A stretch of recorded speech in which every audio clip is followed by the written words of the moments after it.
Welcome to I Could Relate, where real conversations meet personal growth and healthy connection in modern life. Hai Dr. Feni. Hai. Baru pulang dari US. Ya, kira-kira 1,5 tahun yang lalu. Itu dianggap baru nggak ya? Ya masih baru. Lumayan lah ya. Lumayan lah, udah bisa makan bakso lagi, rendang lagi. Aduh, kangen banget makan bakso. Di US itu susah banget loh cari makanan Indonesia. Iya ya? Iya. Kamu di mana sih, di Cali? Iya, di California. Iya, 11 iya. tahun, lalu 1 tahun terakhir di Florida. I see. Kalau di New York kan udah lumayan banyak banget tuh. Iya ya, mungkin kalau di New York banyak, tapi kalau di tempat-tempat yang saya tinggal dulu tuh agak rare gitu. Ya pasti. agak kebayang sih kalau di sana. Mungkin lebih banyak Spanish ya. Iya, betul. Ya. So, apa nih kegiatannya sekarang? Udah balik ke Indonesia? Udah mulai praktek kayaknya. Ya, sudah mulai praktek. Kegiatannya macem-macem sih. Jadi pertama saya dosen di Fakultas Psikologi Atmajaya yang di Jakarta.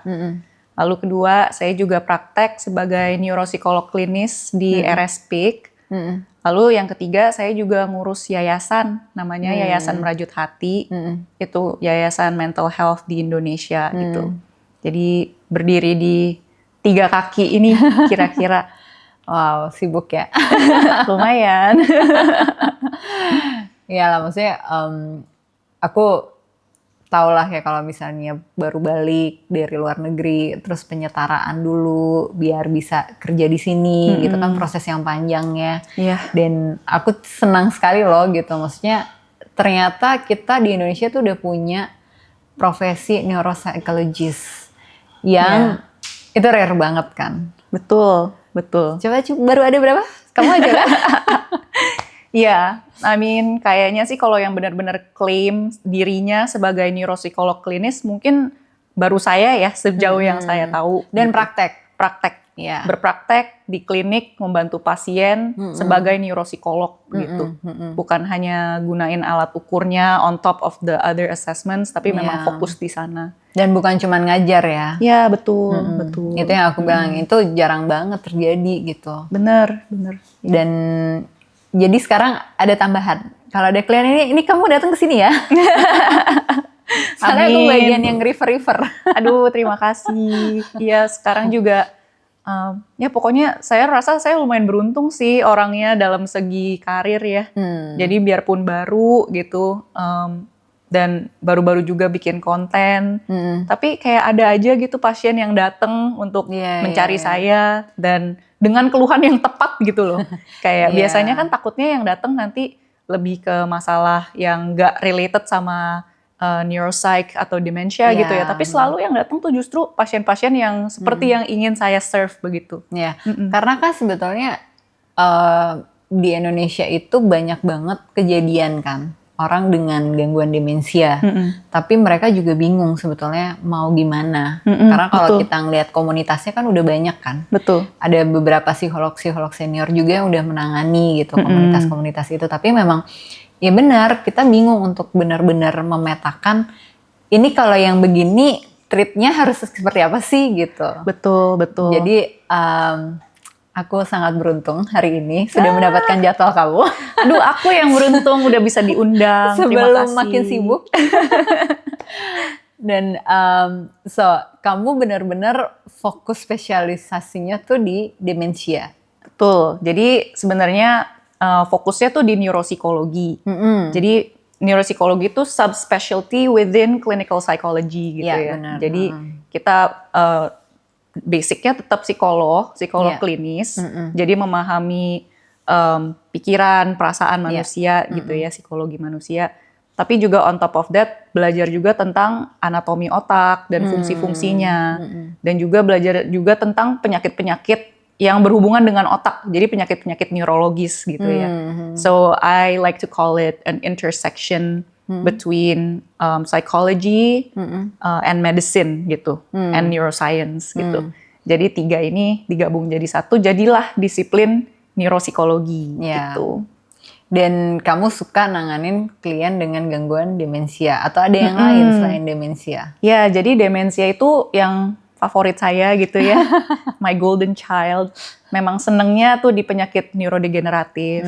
Tapi tentunya saya juga melayani pasien neurologis lainnya yang penting dewasa dan lansia gitu ya. Saya tidak khusus nih ya, spesifik. Khusus. Saya nggak nyentuh anak-anak atau remaja gitu. Mungkin remaja kalau udah mendekati 18, dewasa, 19 gitu ya ya. itu oke. Tapi kalau untuk yang sebelumnya ada lagi yang lebih expert dari saya lah begitu. Jadi kalau saya nanganin demensia, tapi juga nanganin cedera kepala, nanganin stroke gitu ya. Dan mungkin orang-orang dengan keluhan seperti epilepsi atau kayak ada tumor otak, itu juga bisa datang gitu.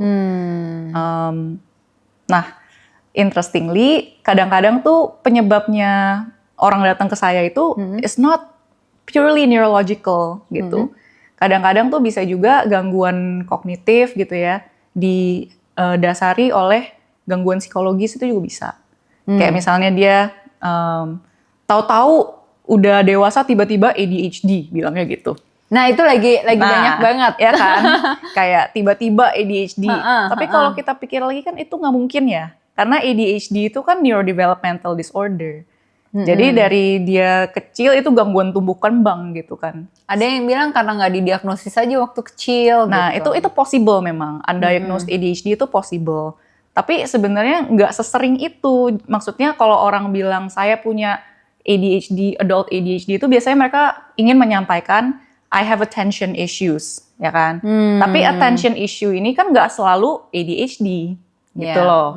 Kalau ADHD memang selalu attention issue. Tapi attention issue itu nggak semuanya ADHD. Bisa juga disebabin hal lain kan. Misalnya dia depressed, misalnya dia anxious. Itu bisa mengganggu attention gitu. Atau mungkin ada terjadi, itu yang tadi saya bilang gangguan psikologis di balik gangguan neuropsychology gitu ya. Neuropsychological condition. Kalau misalnya yang lain bisa juga dia mengalami suatu infeksi gitu di badannya. Kayak banyak nih yang laporin long COVID contohnya gitu ya. Aduh saya kok habis COVID tuh jadi brain fog ya, jadi lemot gitu. Kayak kalau mikir tuh susah. Nah itu juga it could be a reason for cognitive change gitu. Jadi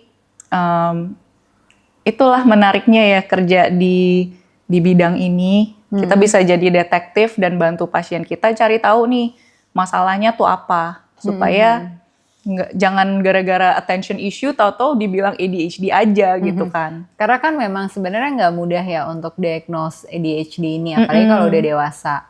Dan aku banyak baca artikel yang bilang sebenarnya banyak banget misdiagnose untuk orang-orang dengan ADHD. Betul. Jadi sebetulnya masalah dia tuh bukan ADHD, tapi dia didiagnosis. Betul. Sekalipun orang itu udah pakai pemeriksaan lama dan lain sebagainya, karena kan emang si simptomnya itu kadang mirip sama simptom yang lain juga. Gitu. It's just so non-specific, right? Kayak memiliki attention issue itu sangat tidak spesifik gitu. Bisa disebabkan oleh banyak hal. Makanya penting untuk datang dievaluasi gitu ya. Karena kan bukan hanya kognitifnya aja yang dilihat. Sebagai pasien kan kita lihat secara holistik ya. Kayak gimana riwayat tumbuh kembangnya, gimana riwayat medisnya, apakah dia ada kena sakit baru-baru ini, kayak kapan mulainya attention issue ini onsetnya, seberapa parah, is it always there, is it just sometimes, so all of these details will paint a clear picture tentang pasien ini, dan dari situlah kita bisa dengan confident menegakkan diagnosis, karena kenapa ada diagnosis in the first place? Sebenarnya diagnosis mental health gitu ya, itu kan hanya kumpulan symptoms ya. Jadi, tapi kumpulan symptoms ini kan bermakna. Makanya disebut ada kategori ini, kategori itu gitu kan. Jadi kalau kita bisa mencocokkan dari semua detail yang kita kumpulkan lewat wawancara, lewat itu data subjektif ya, karena dilapor.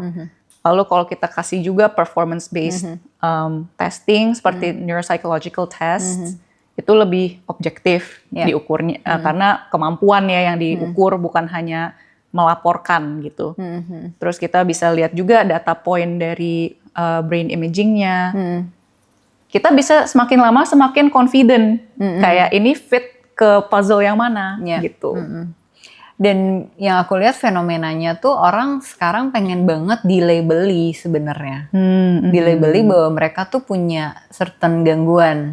Jadi misalnya ya ADHD atau gangguan kecemasan atau gangguan apalagi yang lain gitu ya.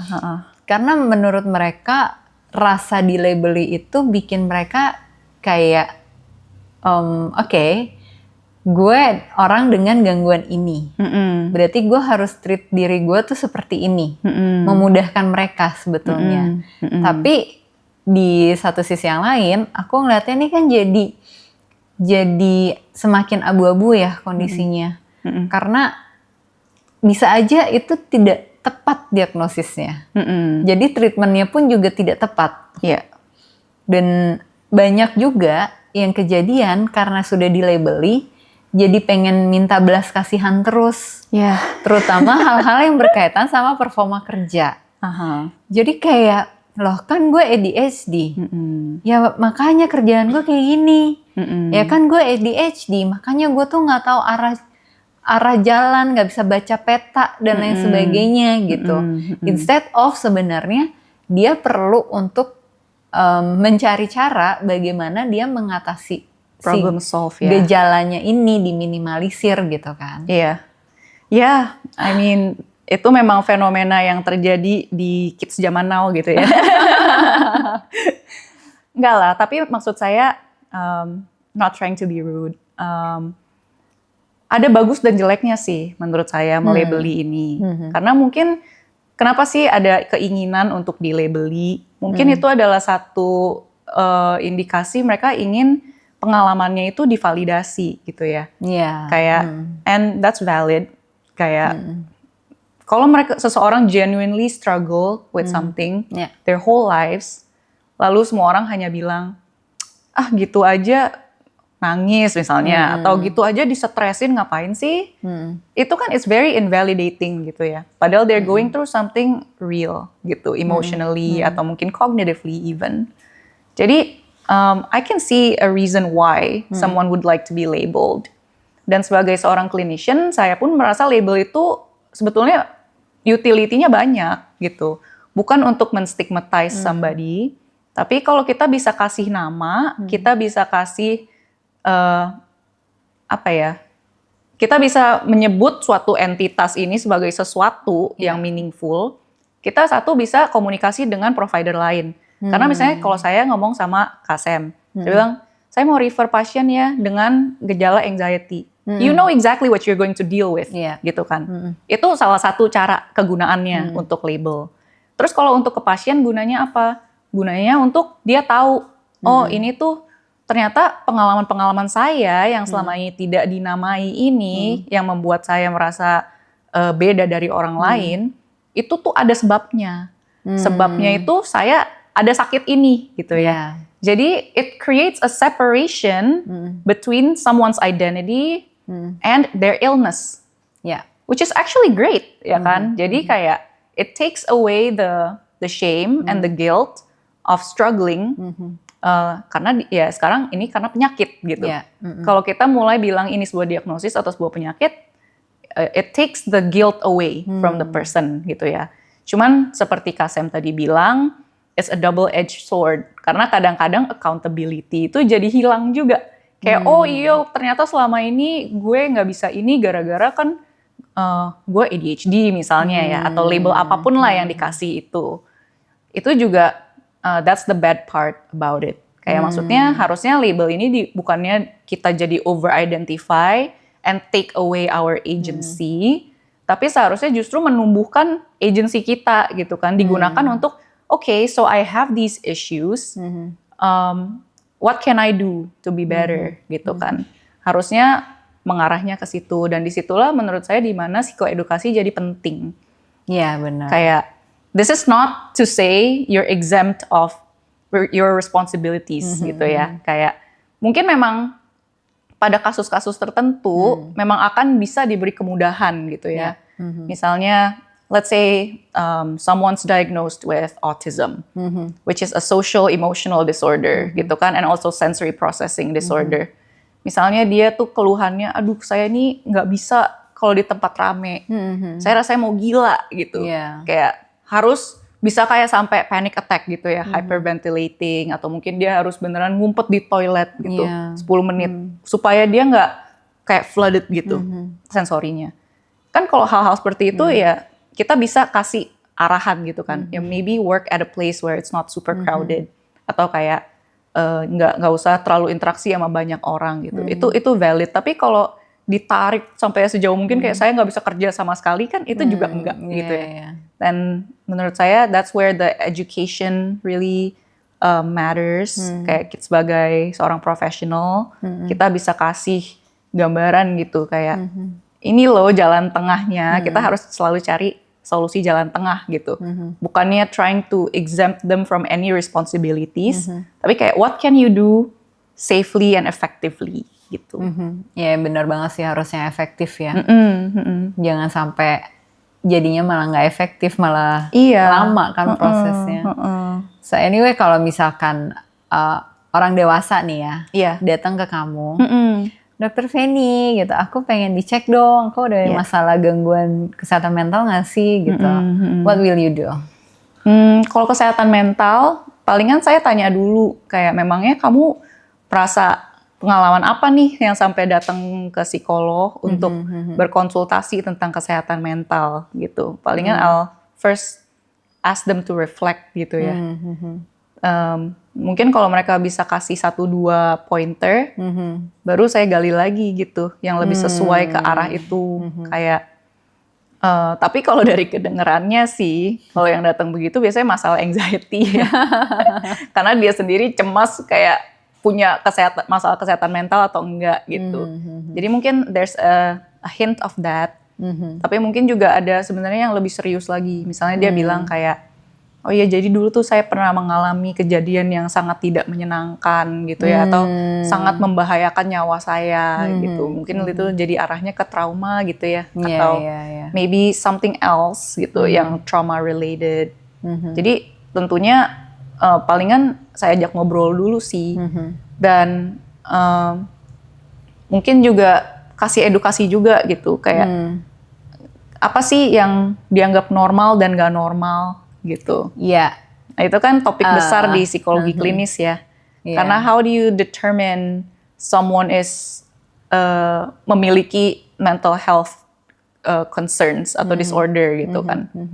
Jadi palingan saya coba gali-gali di sana sih kalau ada yang datang dengan keluhan mental health. Cuman biasanya yang datang ke saya itu bukan keluhan mental health, justru keluhan kognitif. Langsung.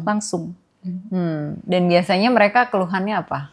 Keluhannya tuh kalau saya biasa terima pasien lansia ya, karena banyakan demensia gitu kan. Ya langsung aja demensia gitu.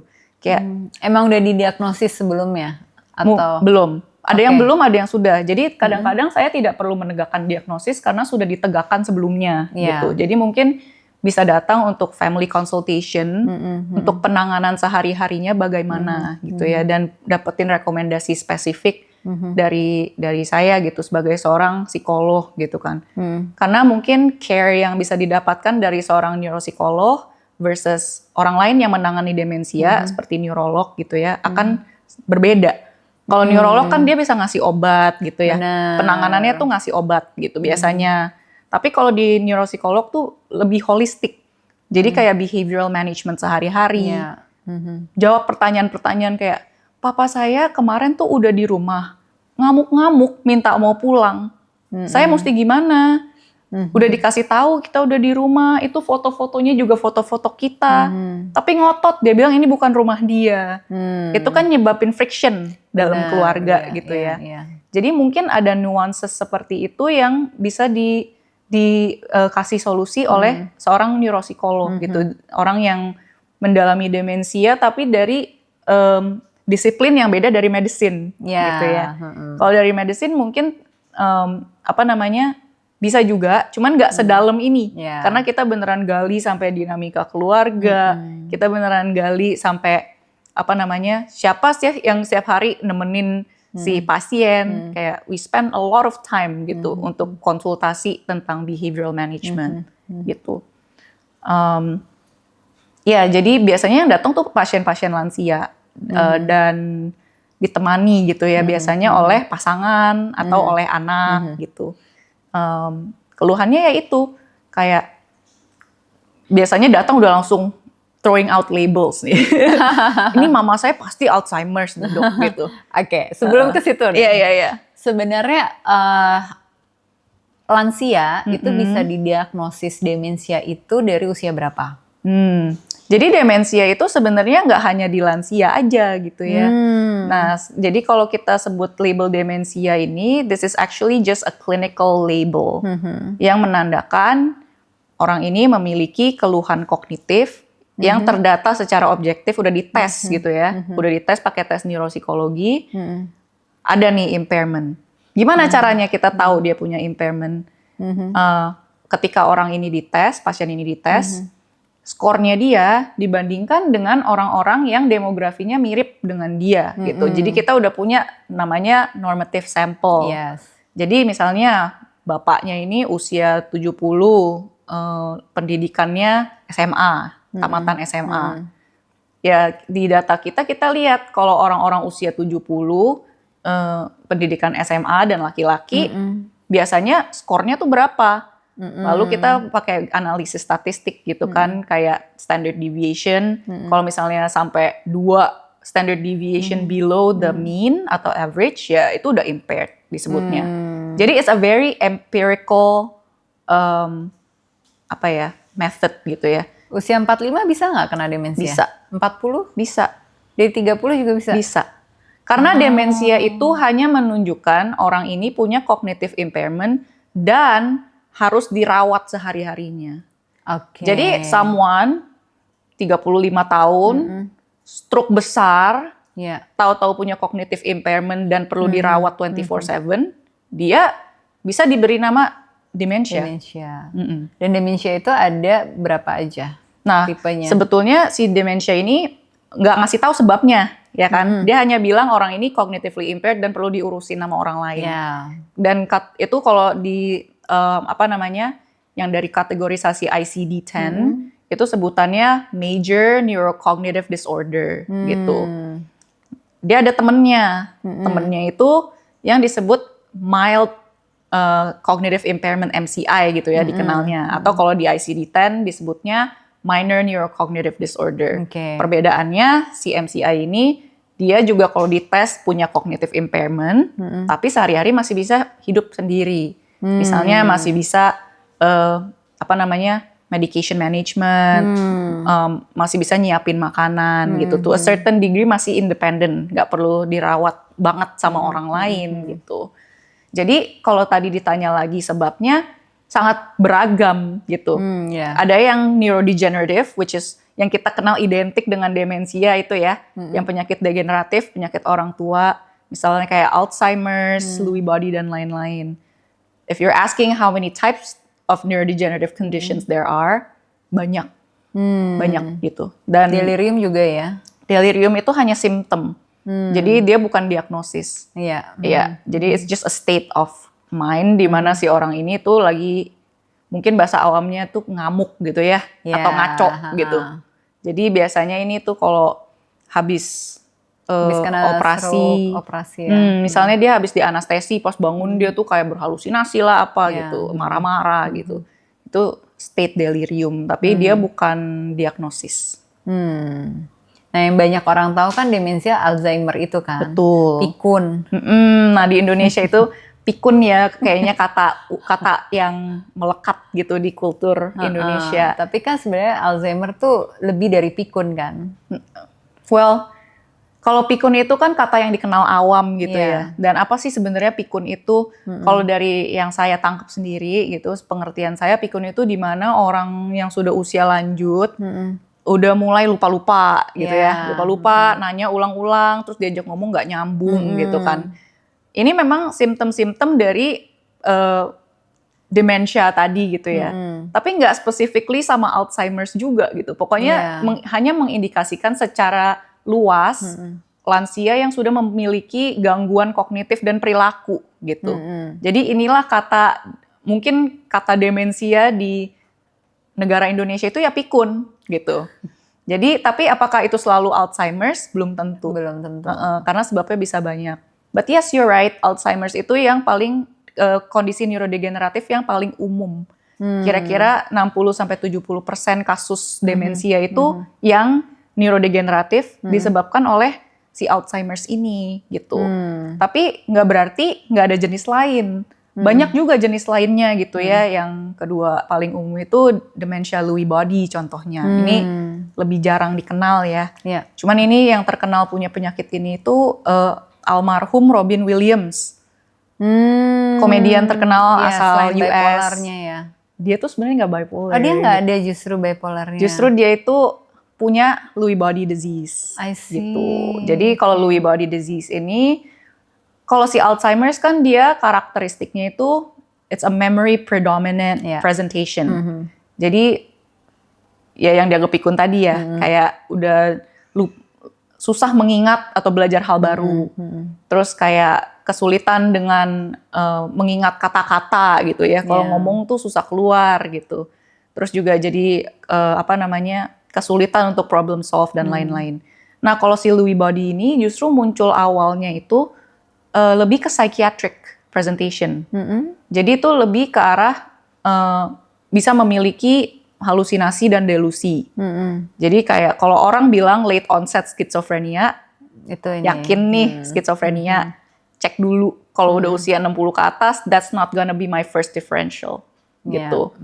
Jadi itu nyebabin halusinasi, delusi gitu ya, yang paranoid kayak takut dibunuh orang. Kayak ada yang mau masuk ke rumah. Ada intruder atau dia kayak ngelihat di pinggir matanya tuh ada yang gerak gitu, atau beneran full blown visual hallucinations. Dia saya pernah punya pasien anak dia itu dulu pas di US ya. Jadi kan kalau orang lansia di US itu banyak yang tinggal sama partnernya aja berdua gitu, nggak tinggal dengan keluarga seperti di Asia gitu ya. So anaknya ini pernah ngelihat dari CCTV, mamanya ini tuh kayak di garden ngomong-ngomong gitu, kayak berinteraksi gitu. Nggak taunya dia tuh ngerasa cucunya lagi main di rumah sama dia. Oh. Jadi dia beneran full blown interact sama cucu-cucunya ini. Mereka lagi gardening bareng, dia sampai siapin makanan di dalam. Wow. Terus pas dia pikir anak-anaknya lagi pergi mandi. Tapi ditunggu-tunggu, kok ini anak-anak nggak turun-turun. Sampai dia telepon anaknya. Ini kok cucu-cucunya kok kamu jemput ya? Kok udah pada nggak ada sih? Tadi lagi gardening, ini mama udah siapin Dia nggak bisa bedain tuh ya. Iya, tapi sampai anaknya kebingungan. Orang hari ini anaknya pada sekolah gitu kan, cucunya maksudnya pada sekolah. Kok bisa bilang begitu? Dia cek di CCTV, bener aja. Mamanya tuh lagi beneran kayak ada orang lain di sana. Gardening sembari ngobrol gitu loh. Nah, jadi itu salah satu contohnya gitu ya yang bisa terjadi gitu. Jadi all that to say, presentasi demensia atau penyakit neurodegeneratif ini sangat beragam juga, tergantung sebabnya apa gitu. Kalau yang Lewy body bisa ada hallucinations, paranoia, bisa ada muncul tiba-tiba anxiety gitu ya. Misalnya seumur hidup nggak pernah anxiety, tau-tau tua jadi kayak ada anxiety atau semacam kayak OCD gitu. Kayak things have to be a certain way, kaku gitu ya. Terus juga ada gangguan motorik biasanya. Kayak misalnya dia ada melambat geraknya, kaku gitu. Nah, interestingly, si Lewy body disease ini penyebab biologisnya itu sama-sama Parkinson's disease. Oh gitu. Jadi dia tuh two sides of the same coin. Oh. Ya, jadi kalau kita cek gitu ya, penyebabnya penyakit neurodegeneratif ini selalu pengumpulan, penumpukan protein yang misfolded di otak gitu ya. Jadi menyebabkan kerusakan pada sel-sel otak kita gitu. Nah, tapi sekarang protein apa yang nyebabin gitu kan? Dan itulah yang penelitian kita itu lagi dalam di situ gitu. Untuk tahu si penyakit Alzheimer's ini yang nyebabin beta amyloid sama kayak tau tangles gitu ya, tau protein. Kalau yang ini beda lagi, alpha-synuclein kalau si Parkinson's and Lewy body. Tapi itu sama, penyebabnya itu satu. Tapi kalau Parkinson's yang muncul tuh motoriknya dulu, tapi terakhirnya dia akan juga muncul psychiatric symptoms ini gitu. Oh gitu. Kalau Lewy body itu awalnya dari gejala-gejala kognitif dan emosional, tapi ntar terakhirnya juga bakal ada kayak Parkinson's gitu, yang kelambatan, kekakuan gitu. Ini aku jujur sih baru tahu sih, karena memang aku nggak terlalu mendalami tentang lansia kan. Iya, dan memang nggak banyak yang mendalami topik ini gitu, terutama dalam dunia psikologi gitu ya. Iya, padahal tuh penting banget ya. Penting karena gimana pun segala experience kita sebagai manusia itu datangnya dari otak. Iya. Kalau kita mau ngomong psikologi manusia, consciousness, mind, your feelings, your experiences, datangnya dari otak gitu. Jadi menurut saya ini adalah dua hal yang nggak bisa lepas satu sama lain. Which is why saya merasa kalau psikologi itu kita belajar software-nya, kalau si kita tapi juga harus tahu tentang hardware-nya kan. Iya. Makanya mahasiswa psikologi kan juga diajarin tentang otak. Iya. Ada faal gitu kan, ada kelas neuropsikologi juga gitu, course tentang itu. Karena memang nggak bisa dipisah dua ini gitu.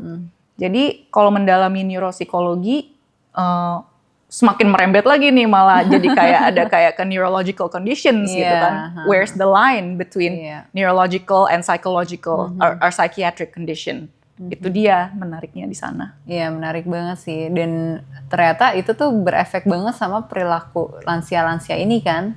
Iya, yang jadi halusinasi, jadi mereka mengembangkan sendiri lah gitu. Ketakutan-ketakutan apapun lah, kadang mungkin juga bukan ketakutan, tapi kayak sekedar mereka ngerasa makan gitu. Terus mereka pergi ngapain bentar, balik lagi ke meja makan, kok makanannya udah nggak ada. Ya kan, kelupaan yang seperti itu. Tapi mereka juga tidak bisa menelusuri bahwa sebenarnya dari awal pun mereka tidak makan sebenarnya. Iya. Mungkin ada disorientation yang terjadi gitu ya. Gitu. Kadang tuh kalau pindah ruangan juga kayak tiba-tiba di mana gitu. Keluar dari kamar mandi bingung gitu.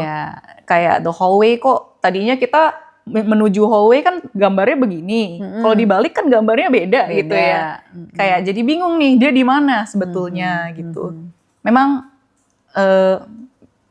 ya banyak kejadian-kejadian kayak gitu yang ditemui di pasien-pasien kita. Dan sebetulnya yang paling kelimpungan itu ya keluarga dan caregivernya kan. Betul. Gitu. Karena gimana kita harus jawabin orang yang lagi berhalusinasi atau lagi punya waham gitu ya.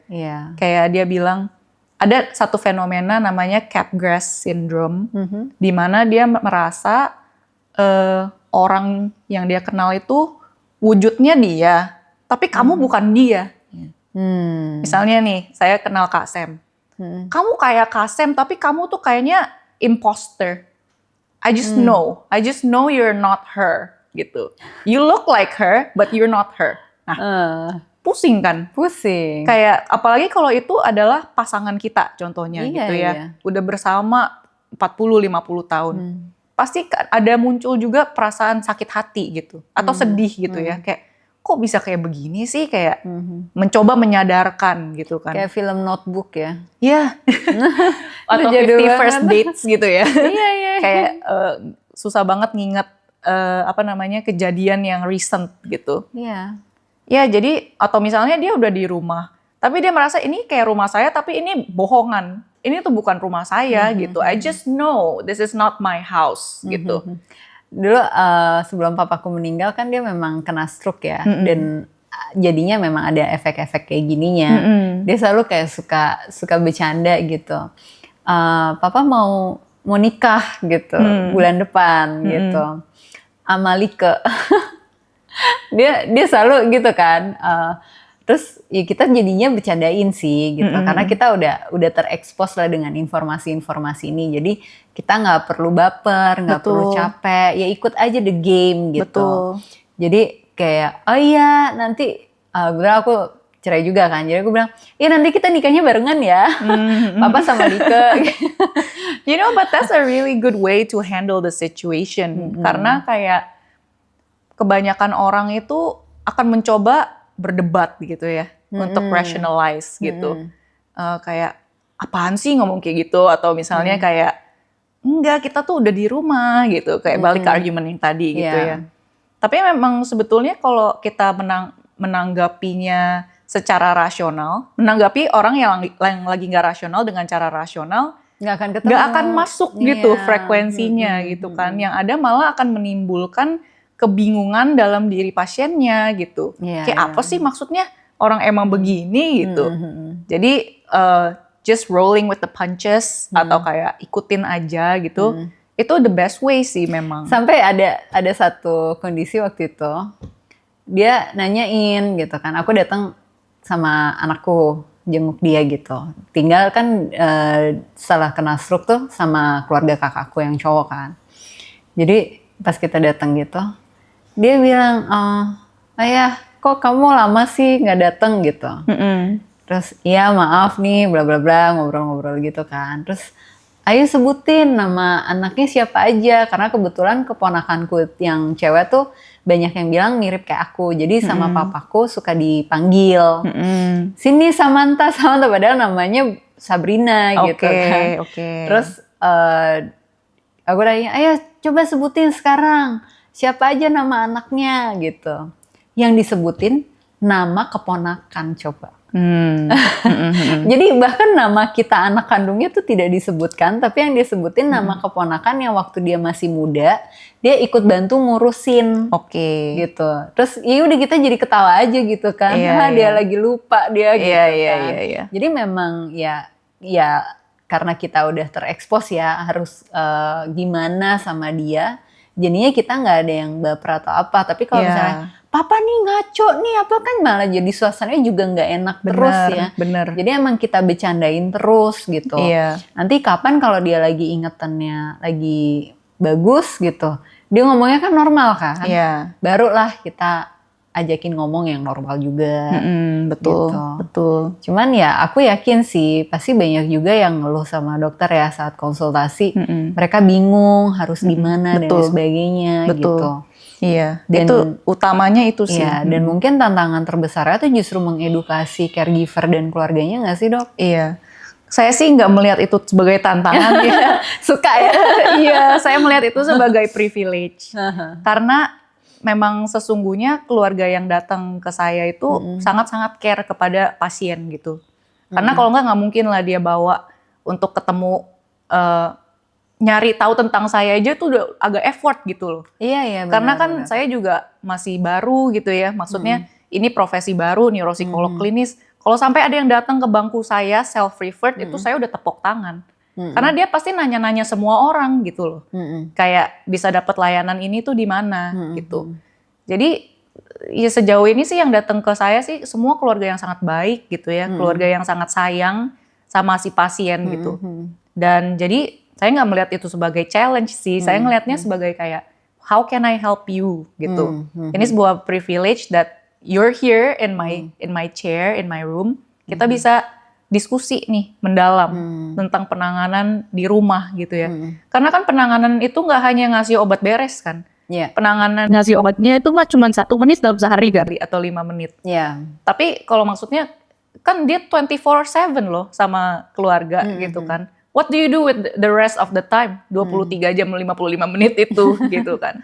Jadi disitulah layanan neuropsikologi saya rasa bisa sangat berharga gitu.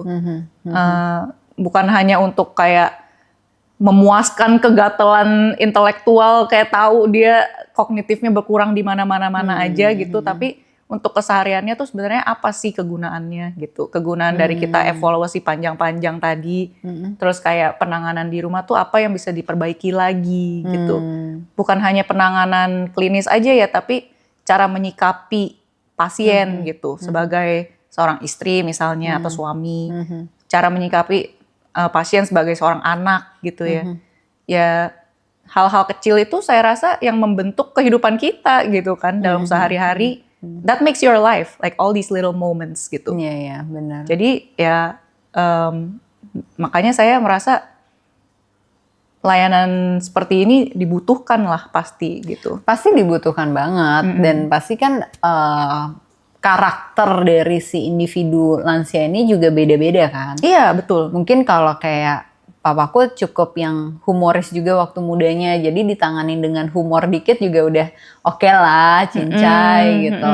Tapi ada yang karakter egonya yang menonjol, keras, kekeh bahwa enggak bener kok tadi ada di sini gitu. Nah itu kan harus eyal-eyalan berargumen atau sebenarnya kita yang tadinya tidak terbiasa dengan bermain acting harus belajar jadi berakting sama lansia ini, kitanya juga harus nurunin ego dan mungkin kelelahan fisik kita kerja dan lain sebagainya. Jadi memang kesehariannya tuh sangat menantang untuk keluarga-keluarga dengan lansia kondisi seperti ini kan. Iya, ya I would argue yang paling kesulitan di sini adalah keluarga dan caregiver.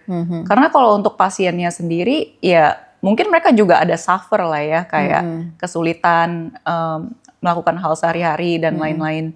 Cuman mungkin awareness mereka dan insight mereka pun udah nggak sebagus itu kan. Jadi kayak ya udah gitu loh. Tapi kalau keluarga ini kan selalu they're always there gitu dan menyaksikan segalanya gitu kan. Pertama yang bikin sedih aja tuh pasti ngelihat orang kesayangan berubah gitu ya. Itu aja udah suatu challenge banget tuh.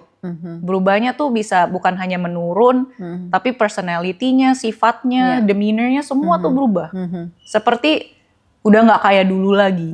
Jadi kan itu pasti udah ada grief yang muncul gitu dari pengalaman itu sendiri.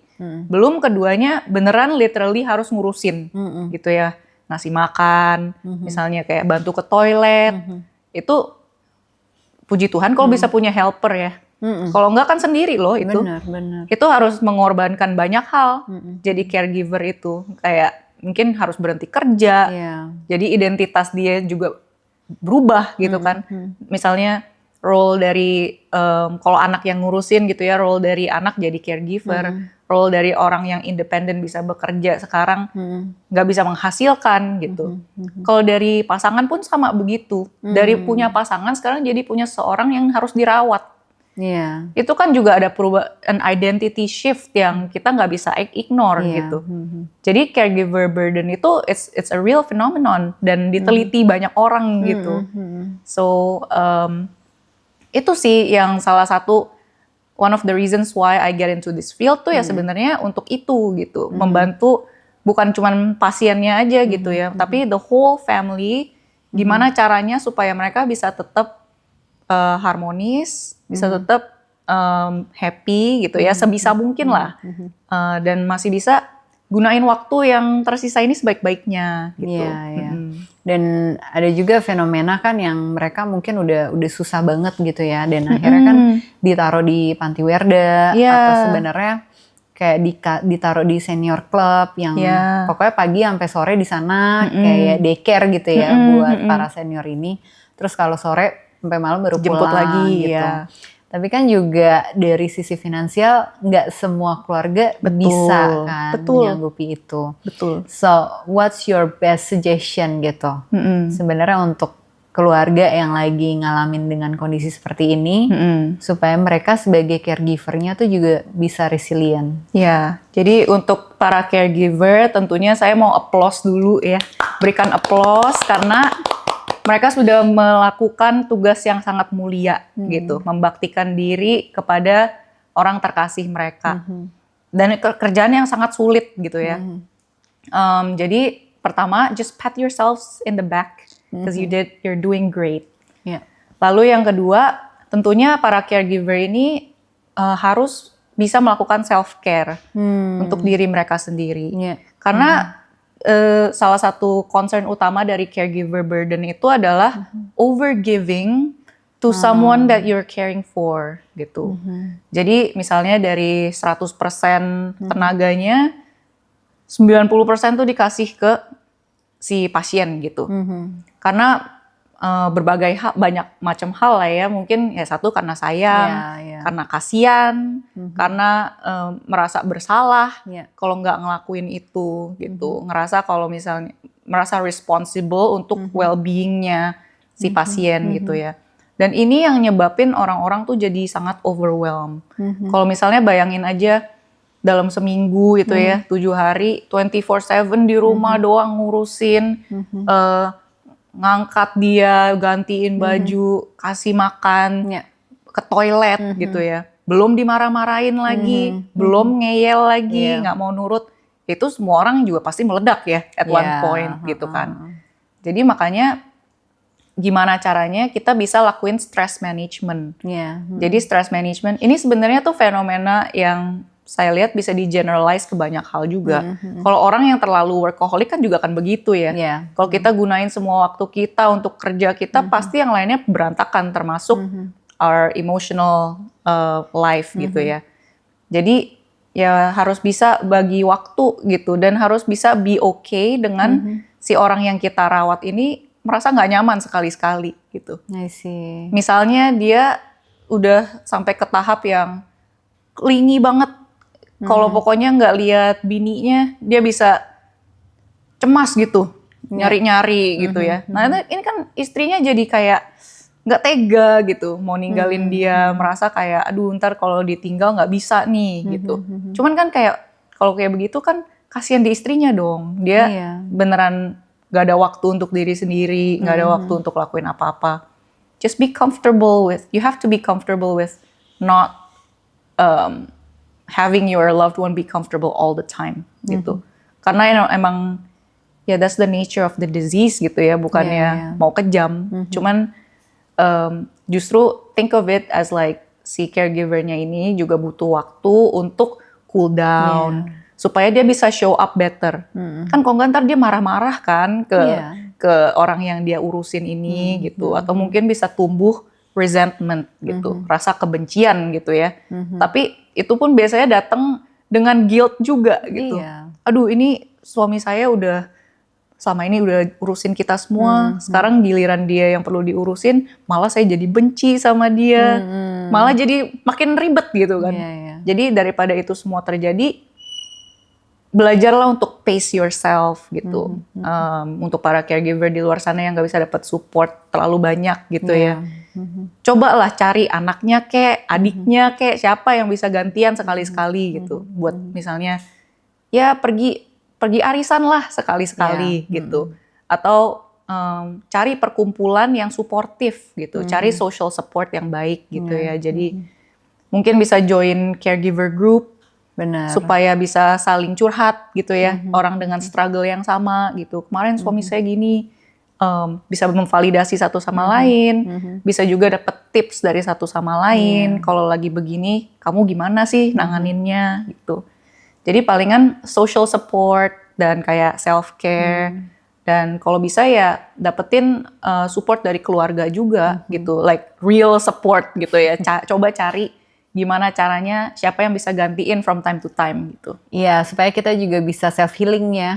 Karena pasti mungkin yang dititipin paling banyak yang lebih banyak capeknya. Dibanding anggota keluarga yang lainnya. Ini anggapannya kayak mama baru aja gitu ya.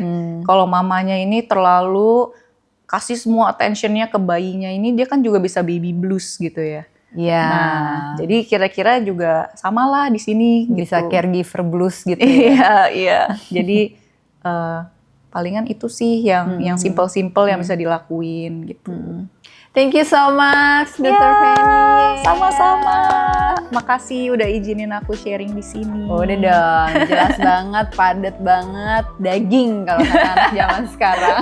Juicy. Thank you.